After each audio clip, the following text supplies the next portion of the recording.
Hello viewers, this is Prashasti and welcome to our channel fabricated minds. आज हम लोग करने जा रहे हैं in text question of lesson number 6 life processes. This is our first video based on science. So let's get started to the first question in test question, page number 95. So what the question is saying, why is diffusion insufficient to meet the oxygen requirements of multicellular organism like humans? So जैसे कि जो diffusion है, diffusion की process क्या होती है, कोई भी जैसे कि कोई भी चीज़ जो होती है ना, वो हाई कॉन्सेंट्रेशन से लो कॉन्सेंट्रेशन पे मूव करती है। ठीक है, तो उस प्रोसेस को हम क्या कहते हैं? डिफ्यूज़न कहते हैं। insufficient to meet the oxygen requirements of multicellular organism like humans। ठीक है, तो वो insufficient क्यों होता है? क्यों हम ऐसा ऐसा नहीं कर सकते? जैसे कि स्किन के ऊपर अगर हमने पानी डाला, जैसे कि मेरी स्किन के ऊपर मैंने पानी डाला तो मेरी स्किन के अंदर उसने एब्जॉर्ब नहीं किया, ऐसा क्यों होता है? तो देखिए हम लोग कैसा क्यों नहीं होता, क्योंकि देखिए ये वाटर प्रूफ है, हमारी स्किन जो है ना वो वाटर प्रूफ है। प्लस हमारे जो सेल्स हैं वो डायरेक्ट कांटेक्ट में नहीं आते हैं एयर के। ओके, हमारे जो सेल है ना अंदर बॉडी में वो डायरेक्ट कांटेक्ट में नहीं आते हैं एयर के। इसलिए जो ऐसे जो डिफ्यूज़न है हाई कॉन्सेंट्रेशन वाले लो कॉन्सेंट्रेशन ऐसे डिफ्यूज़न प्रोसेस जो है मल्टी सेलुलर में ऑक्सीजन रिक्वायरमेंट इनसफिशिएंट होता है। ओके, तो अब हम इसका आंसर कैसे लिखेंगे? तो देखिए इसका आंसर हम कुछ इस तरह से लिखेंगे, the process of diffusion is insufficient to meet the oxygen requirements because multicellular organisms have not specialized cells of direct contact of air like unicellular organisms। ठीक है, यूनिसेलुलर ऑर्गेनिज्म क्यों लिखा? क्योंकि जो अमीबा होता है उसके अंदर क्या होता है, वो डायरेक्टली क्या करते हैं, या तो फूड इन करेगा या तो फूड आउट करेगा। ठीक है, तो इसलिए हमारे पास ऐसे स्पेशलाइज्ड सेल्स नहीं हैं। ठीक है, चलिए मूव करते हैं सेकंड क्वेश्चन पे। सेकंड क्वेश्चन क्या कहता है देखते हैं। सेकंड क्वेश्चन ये कहता है, with what criteria do we use to decide whether something is alive. हम लोग किसी को किस बेस पर बोलेंगे कि कोई चीज़ जिंदा है, अलाइव है, तो कौन सी किस क्राइटेरिया पे बोलेंगे? जनरली उसकी ग्रोथ देखकर, ये देखकर कि वो सांस ले रहा है या नहीं, या फिर वो हिल रहा है या नहीं।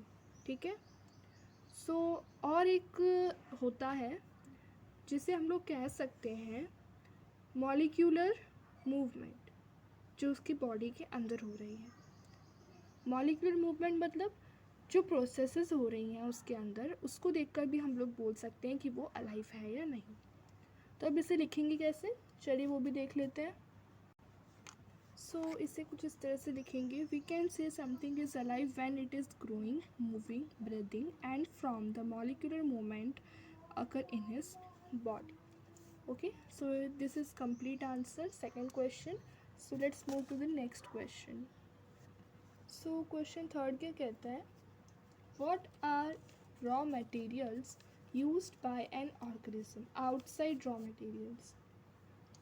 outside का मतलब क्या होता है, जो आउटसाइड से हम ले रहे हैं, जो भी ऑर्गेनिज्म जो है आउटसाइड से ले रहा है, बाहर से ले रहा है। तो ऐसे कौन से होते हैं? पहले तो फूड, ऑक्सीजन। फूड कहाँ से मिलता है हमें? बाहर से ही मिलता है, शरीर के अंदर से तो जनरेट होता नहीं, ऑटोट्रॉफिक तो है नहीं, हम हेटेरोट्रॉफिक है, राइट। फूड ले लिया हमने आउटसाइड बाहर से, ऑक्सीजन ले लिया, कार्बन मॉलिक्यूल्स, किसे कहते हैं कार्बन मॉलिक्यूल्स? फूड को कहते हैं।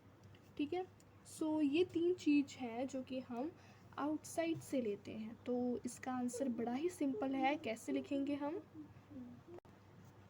इसका आंसर कुछ इस तरह से होगा, we take from outside is food which we can say carbon molecule and oxygen. यहाँ पे ऑर्गेनिजम्स कर दीजिएगा, वी नहीं आएगा। Organisms take from outside, food लेते हैं जिसको हम लोग कहते हैं कार्बन मॉलिक्यूल एंड ऑक्सीजन। ठीक है, ये था थर्ड क्वेश्चन। देखते हैं फोर्थ क्वेश्चन क्या कहता है। तो फोर्थ क्वेश्चन ये कहता है, what processes would you consider essential for maintaining life?